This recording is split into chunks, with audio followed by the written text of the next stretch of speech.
SSP Hyderabad Shahzeb चाचड़ की ज़ेरे सदारत पुलिस हेड क्वार्टर में एक अहम क्राइम विटरफिक मीटिंग मुनक्कद हुई।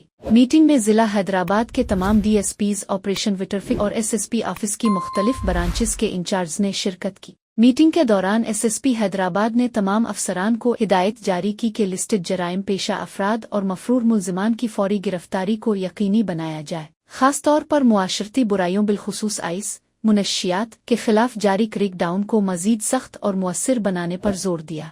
SSP ने टास्क फोर्स को हिदायत की कि वो मजीद मुअस्सिर अंदाज में अपनी कार्रवाइयां जारी रखे और जराइम पेशा अनासिर के खिलाफ बिला इम्तियाज एक्शन लिया जाए। इजलास में मजमूई तौर पर क्राइम कंट्रोल की सूरत हाल पर इत्मीनान का इजहार किया गया, ताहम जराइम को मजीद कम तरीन सतह पर लाने के लिए मुअस्सिर और मुसलसल गश्त पेट्रोलिंग को नागुज़ीर करार दिया गया। SSP हैदराबाद ने इस अज़्म का इआदा किया कि शहरियों के जान और माल के तहफ़्फ़ुज़ को हर सूरत यकीनी बनाया जाएगा।